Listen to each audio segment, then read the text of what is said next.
You're listening to Parenting Our Future with certified parent coach Robbin McManne, author of The Yelling Cure and founder of Parenting for Connection. My podcast is all about providing you with the tools and solutions you need in your parenting so you can create the family you always wanted. Hi parents, it's Robbin McManne here. Just before you dive into this episode, I want to invite you to join my new membership site for free. My site, which is at www.parent-toolbox.com, is the companion to my award-winning podcast where you will find game-changing tools and resources from me and from my expert guests who are among the top leaders in the parenting world. Join for free today at www.parent-toolbox.com. Now back to the show. Hey everybody, it's Robbin here. Welcome back to Parenting Our Future. Okay, we need to talk safety. Safety is really important. Safety for you, safety for your kids. And who better than to have a former Air Marshal, Gary Quesenberry, here to talk to us. He's written a book called Spotting Danger Before It Spots You and Spotting Danger Before It Spots Your Kids. This is an episode every parent needs to listen to. So let me tell you a little bit about Gary, who's here. I'm so happy to have you here. Gary Quesenberry was born in the Blue Ridge Mountains of Virginia, where his parents taught him the value of hard work, patriotism, and commitment to family. His passion for the outdoors and patriotic spirit led him to enlist in the United States Army at the age of 17, where he worked as an I can't even say that word, artilleryman during Operation Desert Storm. And after the events of 9/11, Gary went to work as a Federal Air Marshal. There, he traveled the world in his country's service and devoted his time to studying the fields of violence and predatory behavior. In October 2020, Gary retired from federal law enforcement and is now the CEO of Quesenberry Personal Defense Training. There, he's developed numerous basics and advanced level training courses focused on mental toughness and defensive tactics. He has an extensive background in domestic and foreign counterterror training and has worked both in the private and corporate sectors to educate others on the importance of situational awareness and personal safety. Wow, Gary, thank you so much for being here. I'm so honored to have you here. Well, I appreciate it, and the pleasure's all mine. I think this is something really fantastic that you're doing, and I'm just happy to be a part of it. Oh, well, this is incredible. And, you know, you have one of those jobs that we watch on TV and movies or, whatever. So like, I'm a little geeking out is what I'm doing right now, because I think like to be a fly on the wall, with somebody who does the kind of work that you do, I think would be fascinating. I'm sure you have seen a lot of stuff. Yeah, I've seen some pretty fun stuff, but at the end of the day, it's a lot of just sitting around waiting on something bad to happen. So there's a lot of downtime, and it's not as exciting as you might think. But I might be playing it down a little bit, but it was a good job. So you're not like the real life Jason Bourne. No, I love it. So tell me, you said you're retired now, and so I guess you had some time on your hands, but why did you write this book? And actually this book, Spotting Danger Before It Spots You, is the first in a series, right, of books that you're writing. And the book that we're talking about today is Spotting Danger Before It Spots Your Kids, which the hard copy is released today. So that's so exciting. But tell me why you wrote the book. Okay, so I started writing Spotting Danger Before It Spots You when I was still an active Federal Air Marshal. So, I was an instructor for the Federal Air Marshal Service for 3 years at our National Training Academy. Okay. And we taught a lot of situational awareness and how it applies to every part of your training. And it's not just this one little standalone piece that you learn one time and then stop thinking about. So I started making notes and writing stuff down, and eventually I submitted this manuscript to YMAA Publications. And it was kind of a broad, like just a broad self-defense book. And it's just funny because in the beginning, they actually used the words unfit to publish, which, every writer, I think, has to deal with that, that negative feedback. But the great thing about YMAA Publications is they offered, some insights as to what readers would appreciate. And they thought that because of my job as a Federal Air Marshal and the way I did everything during the course of my work, that situational awareness was what they called our superpower. So they said, you know, try to write a book just about situational awareness and try to apply it to just everyday people, not necessarily military law enforcement. And let's take a look at that and see how it works. So I completely trashed the first manuscript, took out little bits and pieces, you know, that I thought I could use in a more narrow venue that they wanted me to write in. And I finished another manuscript about 6-8 months later, sent it to them. They're like, this is perfect. We want to publish it. And as a matter of fact, we think that we want to make this a series. So, you know, I couldn't be more fortunate than to have run into the good people at YMAA Publications and have them, you know, like take a gamble on me, a first-time writer, and start putting this information out. But the first book is Spotting Danger Before It Spots You, and it's just a general guide to situational awareness. The second book, which the ebook releases tomorrow, and then the hard copy, the paperback, will be out June the 1st. Yeah, so this is released June the 1st. So we're in the future. Yeah, so today. Okay. Yeah, I forget about that. Okay. So the second one, Spotting Danger Before It Spots Your Kids, is for parents raising children. And you know as well as I do, you know, that kids have a tendency to get into a little bit of trouble. They're very outgoing and optimistic, and they like to see the best in people. And sometimes that can have, you know, negative consequences. So the second book talks about situational awareness. It's for parents, but it gives parents the tools they need to set their children down and talk to them about these things in a way that's not going to terrify the kids, because I'm not an advocate of using fear as a tool when you're teaching kids. So that's kind of where the whole thing is going right now. Yeah, I love it. And that's such an interesting point, because I think it's true, and maybe I'm guilty of it too, when my kids were little, of using fear to protect them, because I didn't know what else to say. And so this is so good. And I can't wait for your next book in this series, which is going to be about teenagers. Okay, we all need that. I don't know if I hope it's okay that I said that. No, it's perfect.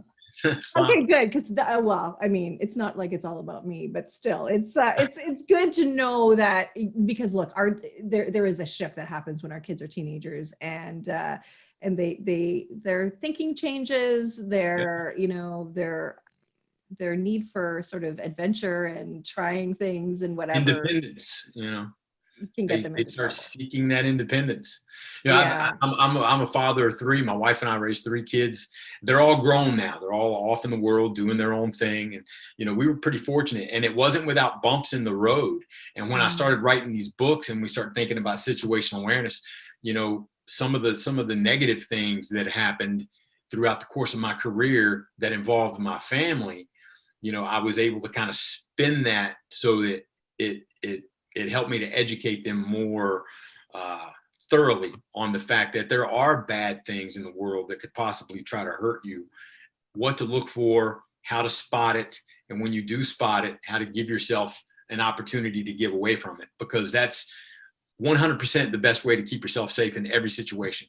You can learn every self-defense technique known to man, but if you can't see it coming, it's going to be a lot harder for you to fight it. So, you know, that's what situational awareness is all about. And that's what I always try to teach my kids. And I think it's, you know, I think as a family, it's served us all very well in the past. Yeah. Well, I think that's so important. And what, you know, I think that there's some reality in what you're saying too, right? Is that we can't say, oh, that won't happen to me, because the statistics say that, you know, violent crimes happen against people. I think in the book, in Spotting Danger Before It Spots You, you say it's 383 acts of violence against a person for every 100,000 people, right? Right. Yeah. And the fact of the matter is, you need to have situational awareness. You need to know these things, because the bad guys know these things too. Sure.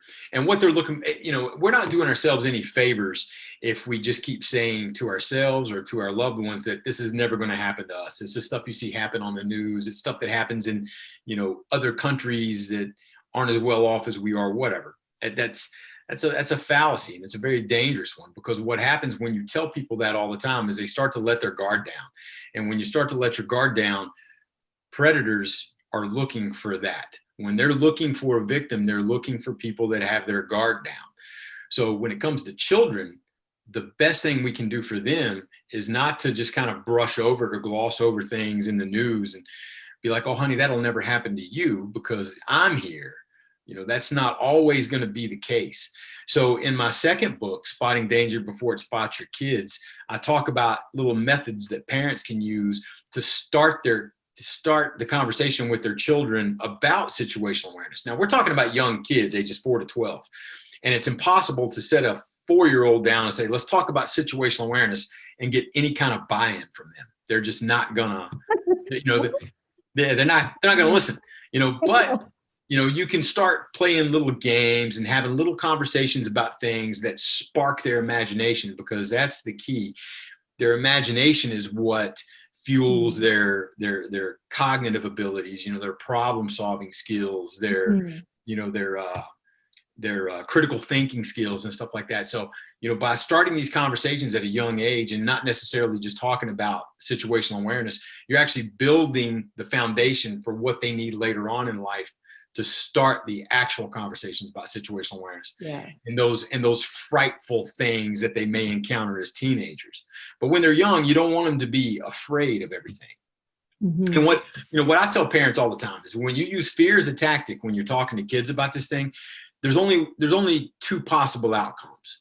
One is it works and now your child's afraid. You don't want that. The second one is you try to use something to scare your child and that doesn't happen, or it doesn't come to pass. And now you as a parent just lost credibility in the eyes of your child, because now you're kind of like the boy that cried wolf. You know, you keep telling me everything's going to hurt me, but nothing is. So why can I not, you know, just do what I want? You know, and it starts this kind of a spiral in their mind that leads them to think that, you know, well, maybe they don't know that much and I'm going to do it this way. But if you structure your conversations in the right way and you give them the right amount of information, you're building them up so that they're confident and aware, and they're interacting with their environment in a way that keeps them safe as opposed to just frightened. Well, and tell me how us teaching our kids about stranger danger is not a good thing. So, you know, you've heard stranger danger ever since you was little, I'm sure, right? Oh, yeah. And my wife and I, when our children were little, that was kind of the go-to thing, because that's what we learned as parents. But we didn't want our children to be afraid. Now, my wife is a nurse, and she learned early on in her career that, you know, sometimes children, you know, they have to communicate with other adults. You know, they get separated from a parent or something. And if they're afraid of every stranger that they see, they're not going to interact with that person the way they should to keep themselves safe. So, you know, my wife and I always taught our children that what they should be looking for are the right types of strangers to approach with a problem if it concerns their personal safety. So my wife always told my children, and if we get separated in a store or whatever, and this actually happened to me at a 5K run in Las Vegas. So you get separated from your parent, the first thing you should do is, you know, try to find the parent, because they could be very close to you and you're just not seeing them. You know, call their name. Don't be afraid to yell their name. We'll be yelling your name back. And if none of that works, then you need to find someone that can help you. And that could very well be a stranger. And, you know, if it's not your parents and somebody you came there with, then obviously it's going to be a stranger. So it's finding the right people for your children to interact with. And my wife always told my kids that if you're separated, to look for another mom, someone who, you know, has children of their own, and tell them what's wrong, because without fail, a woman who's there with her children, aside from sacrificing the safety of her own children, there's nothing that she won't do to see that child reunited with her parent. It's just the way moms work, you know, and it's a beautiful thing. So you can tap into that. But if you teach your kid that all strangers are dangerous, they're never going to have that resource available to them. That is so good. I never thought of that. And it's true. Us mamas, we are going to protect all the babies. It's so true. It's so true. I would 100, and I have done it many times. I have seen, I remember the last time this happened was we were at a big festival and I saw this little kid who was just sort of like, I could tell he was not with his parent and didn't know where they were. And so I scooped him up and I said, okay, let's find your mommy and daddy. And then it doesn't take long to find the stressed out, stricken parent who is, Sure. desperately searching for their child. Right. So, so that's very true. I also think that maybe like a cashier or somebody that works there would be a Sure. good stranger. And of course, a police officer or somebody in a uniform, wouldn't you say, is a good stranger too? Well, absolutely. In the book, I actually, at the end of each chapter, I have these little practical exercises that you can do with your kids. At the end of every chapter, in all my books, I put practical exercises, and then I also try to put positive examples of children in action. Like not a kid that got kidnapped and something that ended horribly, but something that ended on a positive note because everybody participated and did the things they were supposed to do to keep themselves safe. Mm. So, there's a lot of things that you can do. And one of the chapters in the book is called Game Night. And I talk about different types of games you can play with your children to start building these situational awareness skills. And one of them is called Spot the Good Guy. And that's a game that you can play with your kids if you go to the department store, to the mall, or to the park or whatever. You just have your child look around and say, okay, now point out the people to me that you think are good guys, and then tell me why. And I say guys as a general term, but just find the people that you think could help you in an emergency situation and tell me why. Well, obviously, because I work in law enforcement, federal law enforcement, my kids are like, oh, cops, of course, yes. But, moms, and then you explain why, and then cashiers or security people and things like that, and you explain why. And then they kind of branch off of that. So those little games, those little games that just keep their heads up and keeps them aware of their surroundings and interacting with their environment, they're already ahead of the game when it comes to situational awareness. And when you just talked about seeing the little kid at the fair, you were using situational awareness because every situation has a baseline, right? A baseline behavior is it's what's normal in any given circumstance. And at a fair where everybody is excited and having fun, you expect to see kids running and playing and, doing different things and smiling and just having a blast. When you see one by themselves and looking panic stricken, that's a baseline anomaly, and you zero in on that. And okay, now something's wrong. And then you found out what was wrong. And then you use that situational awareness in the exact same way to spot a baseline anomaly, and you see the parent and the panicked face and everything, and you realize that, okay, that's a match. This is where these things meet. Yes. So that, the example that you just gave of something that you did is the perfect example of how situational awareness actually works. That's so cool. Well, and one of the things I learned from my friend who I know as well, Jason Brick, who has the Safest Family on the Block. It's a show that he has on YouTube, and he has a family blueprint that you can actually get in the toolbox, in the parent toolbox. If you know about that, parents who are listening. He says that look for things that are out of place. No, don't look at the regular things, but look when there's a change in behavior, when there's an anomaly, right? That's your clue to something being off. Yeah, that's the key to situational awareness in general, is one, having your head. I call this series of books the Heads Up series. And I do that for a reason, because just picking your head up and looking around automatically makes you a much harder target in the eyes of a predator. That one little thing. So, just getting your head up and interacting with your surroundings makes you less appealing to predators. And it's, when I talk about it in the book, I talk about, having your head up, understanding what baselines are. So that's the second piece of it. Aside from having your head up, understanding what baselines are, understanding what's normal in every different situation. So if I go to the beach, I can expect to know how people dress, how they're going to be acting. Same thing with a fair. Same thing if you went to a church or a funeral. There's a certain thing that you expect when you walk in, how people are going to be acting, how they're going to be feeling, how they're going to be dressed. And when something rises above that and catches your attention, those are the things that you need to focus in on, because some of that could be what we call pre-incident indicators to a violent encounter. And learning what those little pre-incident indicators are and how to spot them within your baseline are what keeps you safe. Okay. Wow. Now, you just said a couple of things about being, I think you said soft target or hard target, like don't make yourself easy to grab. And so before we were recording, I'm going to share my story with you, which is a little bit, well, it's not funny. I think I'm so glad I learned this. So I remember in high school going through some training to keep us safe as teenagers. And one of the things that I remember that has stayed with me to this day is to not be a soft target, to be a hard target. And I know that my appearance might look like I could be an easy target. And you said, what is it? You said Ted Bundy? Ted Bundy Yeah. knew by the tilt tilt, of it. yeah, the tilt of a person's head who his next victim was. Wow, Yeah. that is creepy and then some, right? That's scary.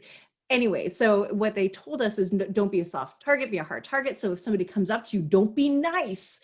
And so I think that, and so I'm going to, I'll tell you the scenario, but I want to add to that how we will talk to our kids about what's being nice and what's not being nice, because it's okay to not be nice. And so this scenario that I experienced was, I was at the bus stop when I was in my late teens, early 20s, probably more late teens. And I remember them teaching, you don't have to be nice when somebody talks to you, which I was never taught that. I was always taught you've got to be nice, use your manners, be polite. And so somebody asked me the time, and immediately that lesson came back to me. And instead of saying, oh yeah, it's 11:45, I said, it's 11:45, right? So weirdo. And I was okay with that. But that was a way to protect myself, right? And like, I'm sure he recoiled a little bit. Like the poor guy just wanted the time, but it doesn't matter. If I'm going to protect myself, I need to know to do things like that. So that's what you're also teaching is it's okay to not be nice sometimes, right? Sure. Well, the way I've always taught, my kids is, be nice, be polite, be cordial to people.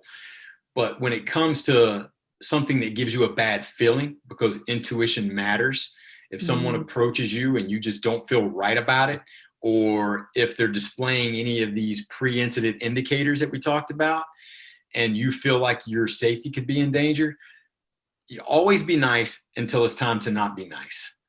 And then once that switch gets flipped, then you're, it's okay to be aggressive and assertive and downright rude, and if somebody ever puts their hands on you and you don't want them to, then manners go completely out the window. You cause a scene, you fight, you do whatever you have to do to get that person away from you and draw attention to the situation. Because there are two types of predators, right? There are resource predators and process predators. Now, a resource predator is someone who sees something that you have and they want it, right? So it might be an expensive laptop case or a watch or whatever. They see something physical on you that they want to take because they can flip it for cash or whatever. The other type of predator is a process predator.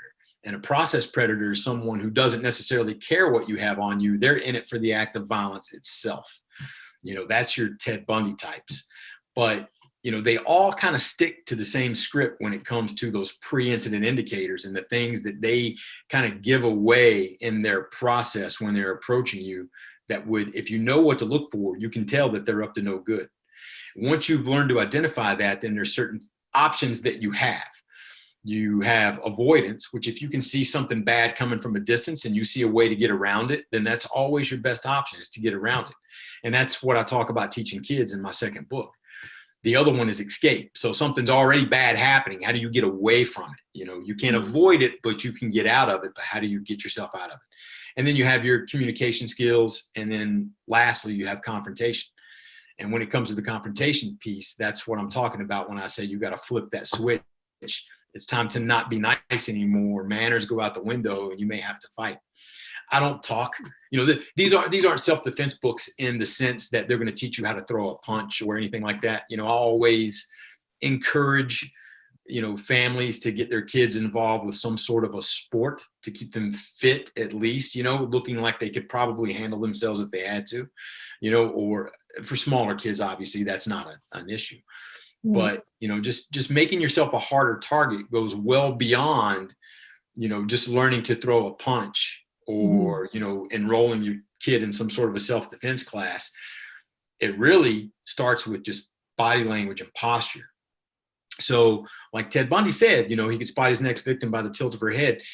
There was this is kind of interesting. So I put this in the first book, actually. There's a study in 1981 done by Grayson and Stein, these two sociologists. And what they did was they put a camera up in Times Square and they filmed people walking by during the course of the day, just going about their business, doing different things, to and from. And then they took those tapes and they played them for a group of inmates in a local prison. And the inmates that they showed these videos to were violent offenders, right? So rapists, murderers, people that had, attacked other people in some physical sense. And they had them rate the people in the videos, the people walking by in the video, they had them rate them between a 1 and a 10. So 1 to 3 was soft targets, people that like, okay, I could totally take advantage of this person. And then 7 to 10 were hard targets, people they're like, no, I wouldn't touch that person, and this is why. And then they broke it down, as to the reasons they rated people the way they did. The people that they rated as soft targets, it was all body language. They walked with their head down. They took short, shuffling strides.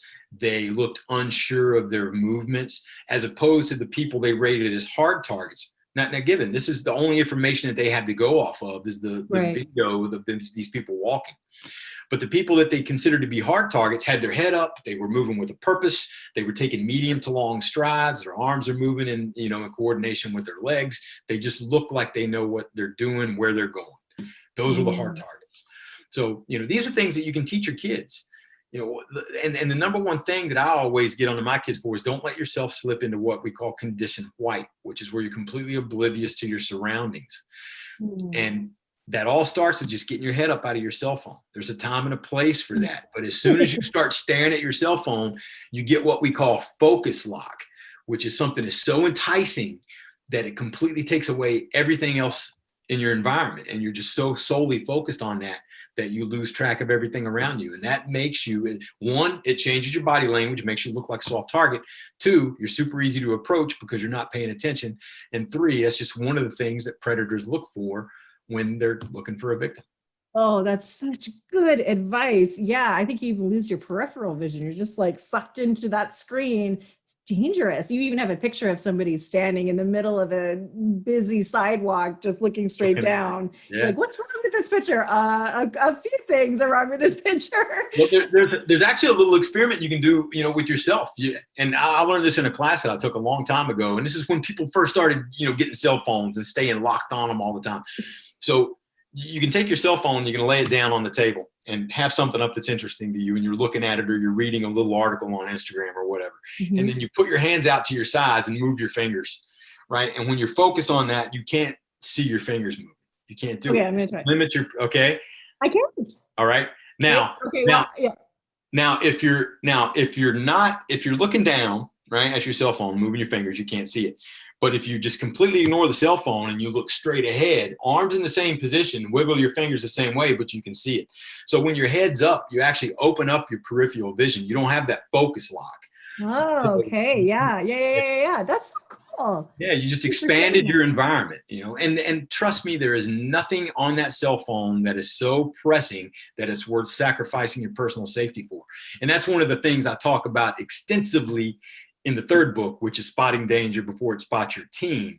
Yes. Because you deal with a completely different set of circumstances, and they're so engaged in that social media piece and just being connected constantly that they lose the connection with their natural environment, and it's dangerous. It's dangerous. Meanwhile, in other news, Gary is coming to my house to tell my kids that directly. Just kidding. I'll tell anybody that will listen. That's why I wrote the books. So you said something before about how intuition can save you, right? And how do you teach your kids about intuition? So it's different with children, as with adults. But what you can tell a child is if you get a bad feeling about somebody that's near you, or you see somebody that gives you a weird feeling, to listen to that feeling. There's a reason that you're getting that. It's ingrained in our DNA, this intuition. And what a lot of people just write off as a gut feeling is actually a cognitive process in our minds We know what our environment is supposed to look like. We know how people are supposed to be acting, how people are supposed to be treating us in general, how people are supposed to look at us in passing. We know these things because we see it every day. We just don't really take the time to focus on it. Now, when something happens that's outside of what we consider to be normal, something triggers our minds, and it happens so quickly that it actually overrides that thought process, that drawn out, thought process that we use. And it triggers a fear response, which causes our blood to kind of move into our extremities, which can make our fingers tingle. And people say they get the chills, right? Or when that happens, the hairs on the back of your neck stand up. You've heard people say this. That's a physiological response to fear. And the reason you're afraid is because something happened that you weren't necessarily aware of, that your mind registered and is triggering your fear response so that you can get away from it. That's what intuition is. And we're the only animals on the planet. I tell people this all the time. We're the only animals on the planet that ignore that. We'll look danger right in the face and we'll try to rationalize it. Like, why is this person here? Why are they doing this? Why is this guy asking me for the time? Right. Yeah. And instead of just listening to that intuition, flipping that switch and getting away from it, so intuition is incredibly important. And it's important to start talking to your kids about what it is, how it works, and why they should listen to it early. Yeah. Start that conversation as early as you can. Yeah. Well, it's the wiring that we have for survival, right? We are survival first. And so even when you're scared, you make the face, right? Where your eyes widen to take in more of the scene. You take a breath in because you may need to bolt, right? You may need to run or whatever. And also when you see that universal scared face, startled face, it also shows another person that you're scared and that there's danger around too. So there's a lot of these little intricacies that we have as human beings that are there to keep us safe, but we miss them. We don't understand them. We don't know why they're there. And so I really like what you're saying. It's when you feel that, there's a reason for it, and listen to it, right? If you're wrong, okay, no problem, no harm done. If you're right, wow, that's incredible. You can, and I tell people all the time, you can always trust a child's intuition. They're very unexpected, and the younger they are, the more in tune they are with it. So, if you're ever introducing your child to someone, and this person, but your child is like clinging to your leg and like acting afraid, don't force that child, to try to befriend that person, because there's a reason they're afraid of them, and just trust it. And don't. I know. I've actually noticed that with my kids, how they can kind of not like someone and really like someone. It's really interesting. Yeah. And, it's like you said, it's it's ingrained in our DNA. It's something that we're born with. And I think younger children are more in tune with it than we are as adults, because we learn to kind of override it and rationalize things where they haven't necessarily got to that point yet. So they depend on that intuition. And when they start clinging to your leg and they act like they're afraid, that's because they know they don't have the physical tools they need to protect themselves, and they're depending on you to do it for them. So let as an adult, as a parent, we need to take our cues from the kids when it comes to dangerous situations. Like, there's a reason that my child is afraid of this person, and why is that? So then we as adults can start looking for some of those pre-incident indicators that accompany violent encounters, whether we know the person or not. Because, like it or not, especially with women, that's a sad statistic, is 70% of violence against men is committed by strangers, right? Violence against men is committed by strangers, 70%. 77% of violence committed against women is by someone that woman knew. So that's completely, the opposite of each other. And it's a sad fact. But, as mothers with children, if your child doesn't trust somebody, listen to that child, take stock of what they're trying to tell you, and learn these concepts that I put in this book about spotting dangerous situations by using those pre-incident indicators. Know what they are, what to look for, and what they mean, so that you can better plan and protect yourself in the future. That's so great. So let me ask you a couple more questions here. So what is the biggest danger out there that you would identify for kids right now? Is there one? Is there a handful? there's Too many to they, name. they, they come from a lot of different directions. Yeah. Obviously, with kids now, especially, and not to turn a dark corner or anything here, but it's just the sad fact of the matter. Human trafficking is an enormous problem, and it's happening right here in the United States. And they target these preteen children because they're a renewable resource for them. And they traffic them to different cities, and then from different cities to different countries, and it's horrible. So just keep a close eye on your kids, love them to And death. so how do they do that? How do they get them? Well, there's certain targets that they look for. These people who recruit or groom these children for this kind of thing. And a lot of the times it happens with, inside their own schools, like, with younger, like preteen people, especially, they're looking for people who are a little bit insecure. Maybe they come from a broken family or something, and they're looking for, for some sort of, role model in their life.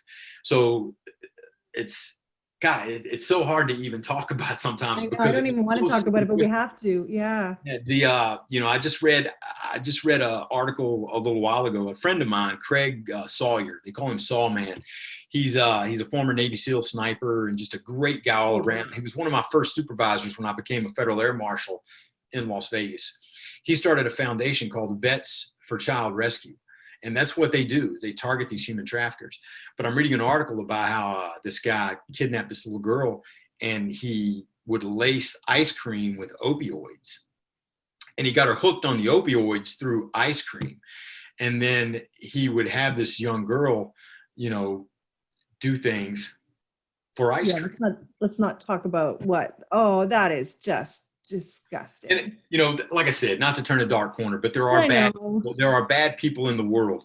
The good news is that we have tools within ourselves and as a community that we can kind of pull together and learn about and watch for these things, so that we're better protecting our own families, our own communities. It all starts within the house with our children.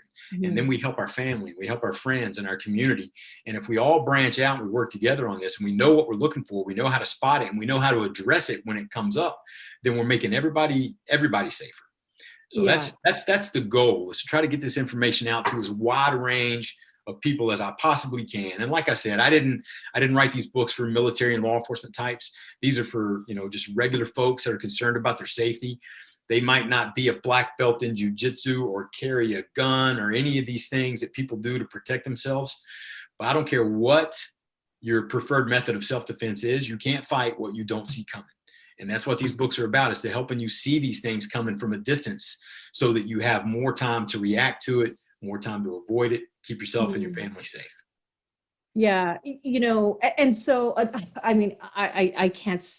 I love everything, every word that comes out of your mouth. I love. It's so important. It's so important. And look, the reality is you're right. You can't see what's coming. You don't know what you don't know, and so you need to educate yourself. And the reality is that our kids can be propositioned more easily now because of social media, because of being online and phones. And the reality is that when your child has a phone, they have access to so much out there that is not good for them, and other people have so much access to them.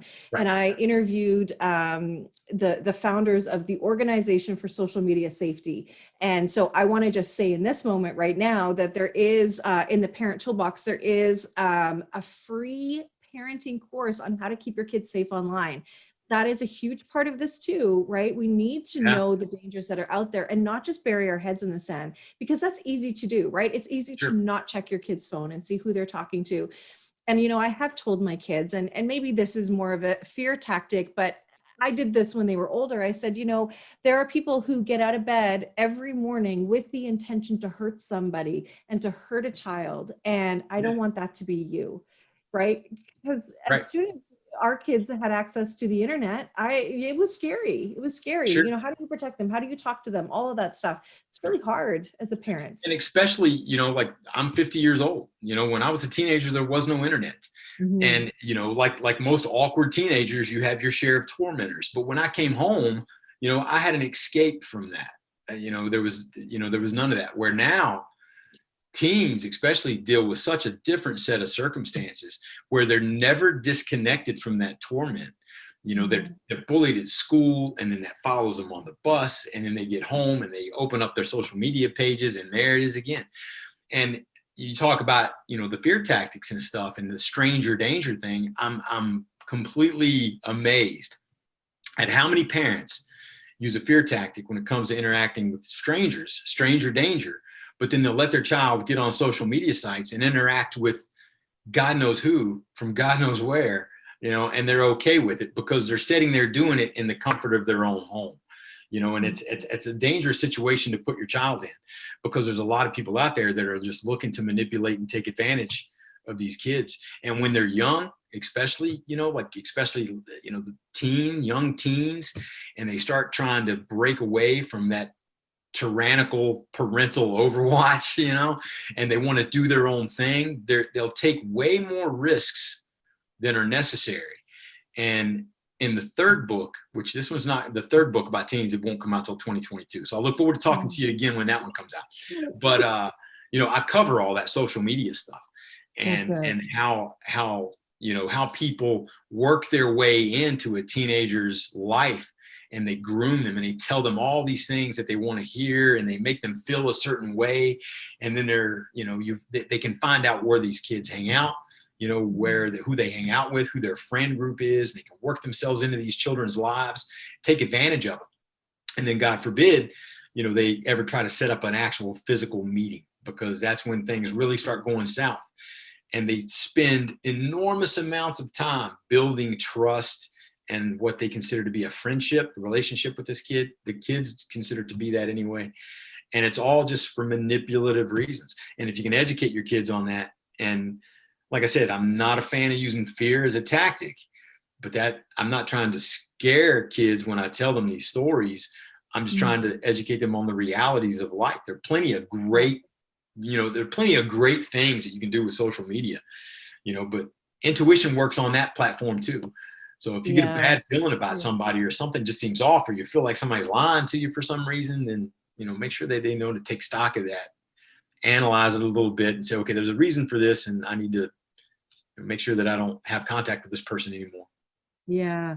Yeah. And as parents, we just need to know. We just need to know, and we need to learn these things too, because we're up against people who are experts in this, right? Like the bad guys know. Sure. So we need to know, right? I'll never forget, I was sitting with the principal of a school one time, and this was in my former career, and we worked with some inner city schools with a program for some kids. And anyway, I was sitting in her office, and she was telling me how some of the girls, and this was an elementary school, so only went up to grade 7, right? So 12 and 13-year-olds, how they were prostituting, and how she could see the pimps circling the playground looking for kids to recruit. And that is here where I live. That is a shock to me, right? And so again, yeah, I know we don't want to talk about the fear, but we're talking to parents now. Like, let's just know that there's some pretty diabolical stuff out there. And very good at what they do. Yeah, we need to know about it. But here's the thing, right? How do we balance being a helicopter parent, being a freaked out parent, an anxious parent, with being a parent that is sort of just in the know? Because I can see parents listening to this and getting all freaked out. I can see parents listening to this and saying, okay, my kid's never leaving my site, you know? And what I'll just say really quickly is, I know the Organization for Social Media Safety, one of the things that they talk about in terms of the online world is settings in your phone are really important. So location services are off, and, you know, things like that. They can't find your kid. But anyway, what would you say to that about parents being hyper vigilant? Well, I think, and I learned this, you know, by raising 3 teenagers, is the more you try to control, the more they're going to push away. You're like polar opposites on magnets. You know, they're just going to keep pushing away, pushing away, pushing away. So ever since my children were little, and I tell this story in the second book, you know, there's certain times that I kind of watch them as a parent get themselves into a sticky situation. Nothing dangerous, right? Nothing dangerous. Yeah. But I'll watch them, get into something and just to see how their thought process works and how they get themselves out of it. And I try to, at the end of the day, we all want our children to grow up to be independent and confident and personable. These are traits that we want to see in our children. Yeah. And you can't raise them on a strict diet of fear their whole life and expect them to be that as an adult. So we have to start young, giving them a little bit of control.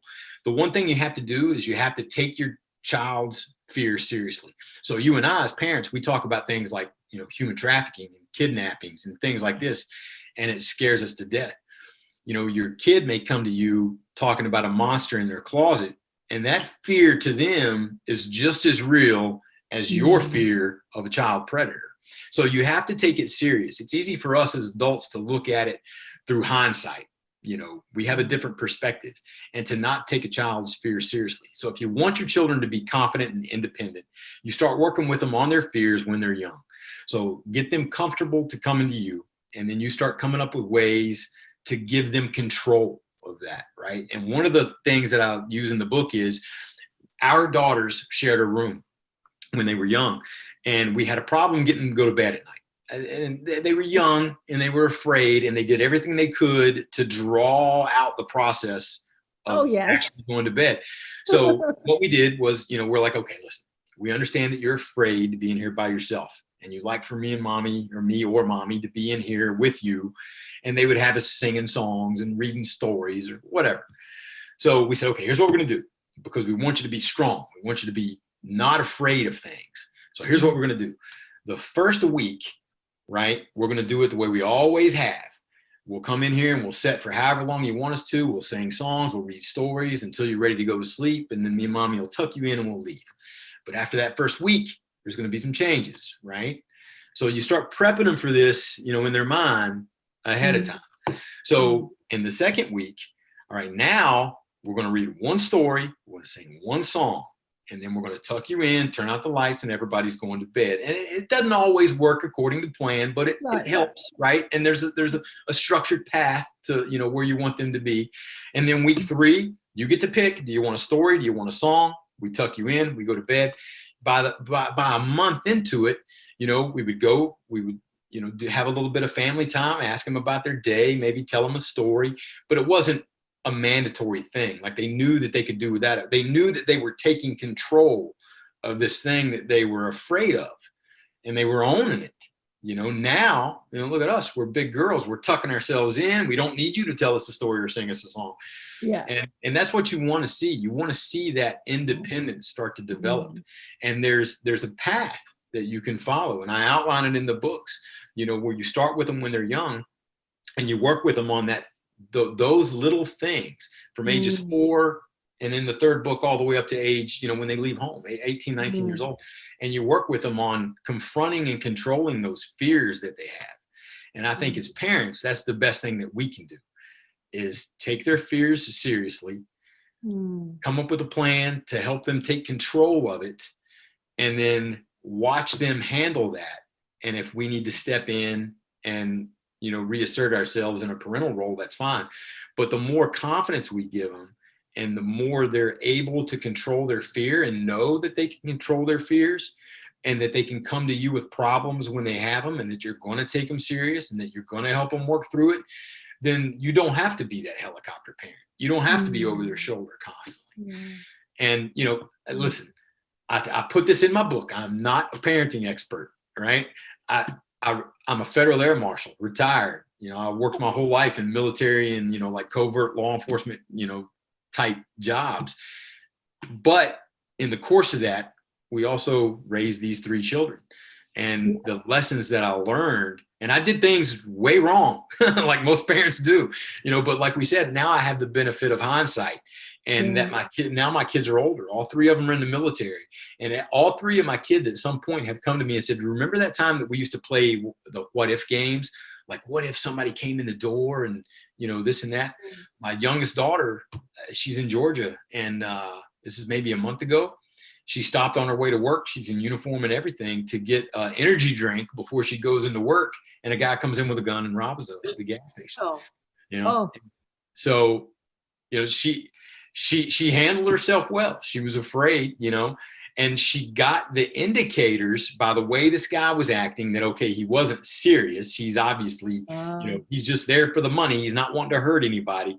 And she's unarmed. She's in uniform, and she's got a job in a facility where they have to go through metal detectors and everything to get to their job. So she's not able to carry anything to protect herself. She doesn't have mace. And sometimes being overly aggressive in a situation, if you don't know how to read it, can lead to more problems. Yeah. So she read the situation well. Her and the girl behind the cash register kind of made eye contact, like, hey, just let this dude get what he needs and get out of here. And that's what they did. And the guy just left. So then she calls me, and she's, you know, kind of venting that adrenaline and telling me what happened and what should I have done. And it's easy to armchair quarterback things, but in the moment, I 100% believe that the things that we taught her as a child about being fearful of something, learning how to analyze it, control it, you know, take advantage of the situation so that you're keeping yourself safe and doing the things you need to do. I think that, you know, those things come back to her. They come to play in situations like that later down the road. And like I said, all three of my kids, you know, have come to me at some point and be like, hey, I'm glad we talked about this, or I'm glad that you used to do this with us. I'm glad we used to do these things, you know, talk about these, because as adults, they realize exactly how much they need it. And I'm okay with them rolling their eyes at me when they're teenagers, you know, as long as I know they're retaining the information and it's something they can put to use as an adult.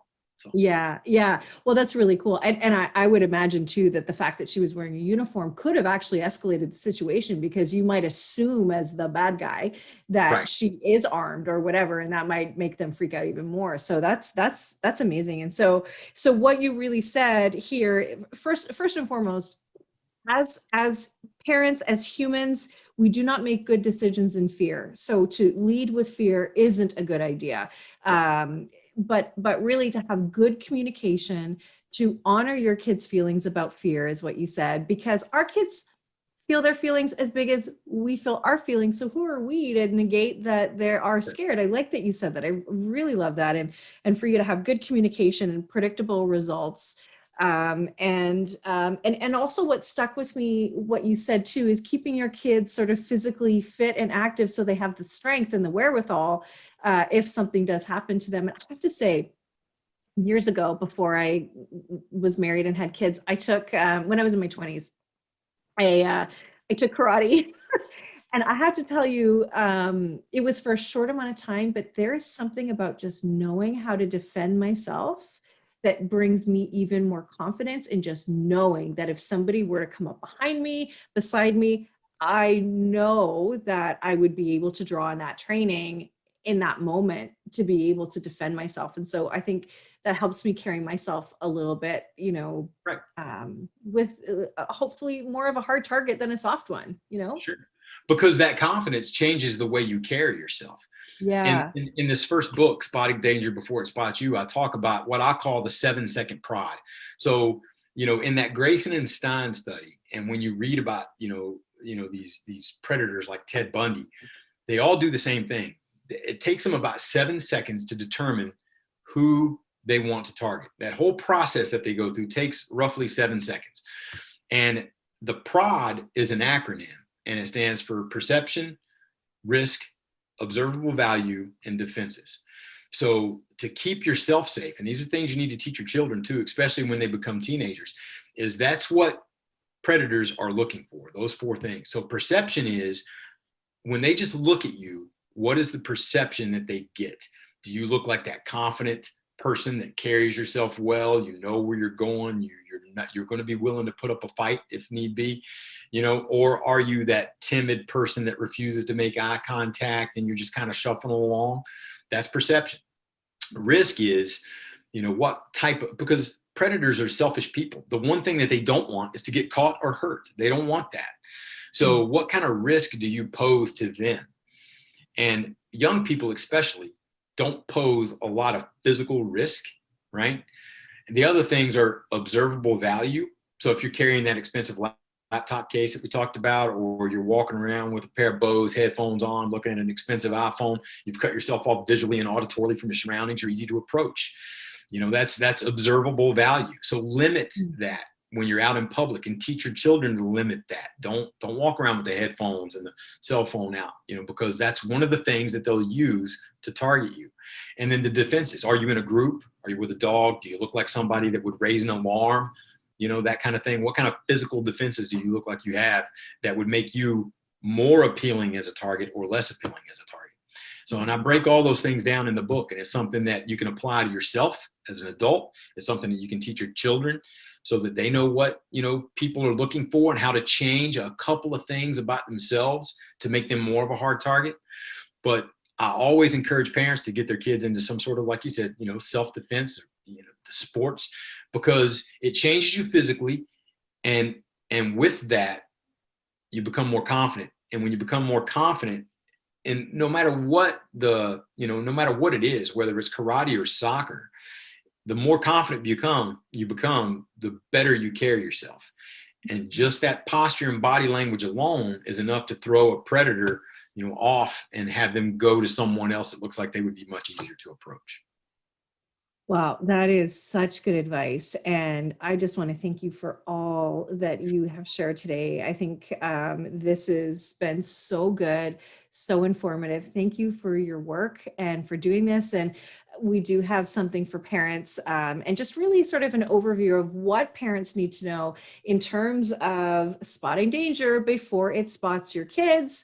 So thank you for that. And that'll be in the Parent Toolbox. Of course, that's www.parent-toolbox.com. So please join, be a member. These resources are free to you, and your episode will be there. Your resource will be there in the toolbox. And I just can't thank you enough for being here and for this work. And I cannot wait to talk to you about the teen book that you are bringing out. What's after teens? Well, I signed a 4-book contract with YMAA Publications. The first one's on the shelves now. The second one's coming out today because we're in the future. That's right. It's the future. Then in June of 2022 will be Spotting Danger Before It Spots Your Teen. And then to tie it all up, in 2023 we'll be spotting, we kind of stick with that spotting danger theme. We don't know what the title of the 4th one is going to be yet, but it's going to be a book for travelers, vacationers, kids that are leaving home for the first time, whether it be to travel or to go to college, families going on vacations, because that's kind of as a Federal Air Marshal, that's kind of my forte, is traveling. Yeah.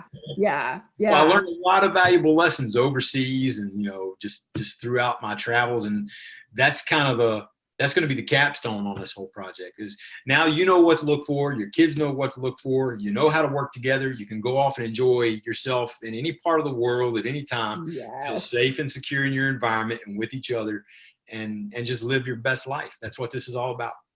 Wow. Gary, this is so great. All right. So where do people find you? Where do people find your book?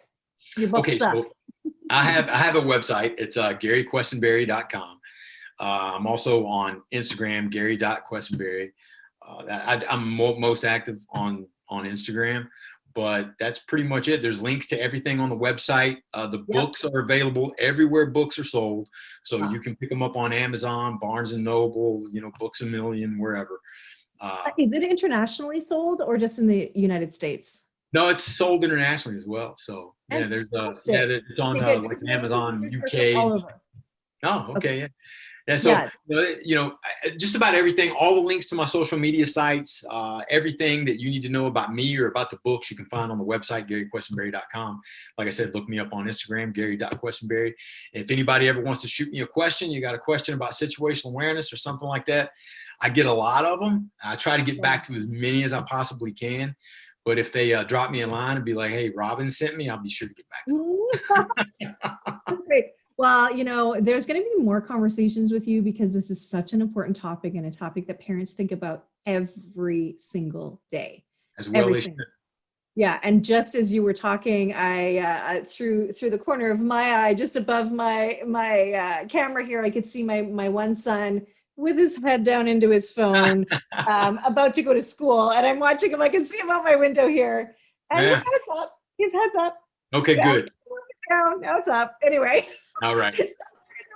Conversations. But anyway, thank you for this. Thank you for being here and for sharing this vital information with all of us. And I will, of course, share all of those links in the show notes for this episode. And again, this has been my pleasure. Thank you for being here. I really appreciate you having me. And thank you for everything that you do, because I think it's important for parents, for children, for everybody involved. So thank you. Thank you for listening to this edition of my podcast, Parenting Our Future.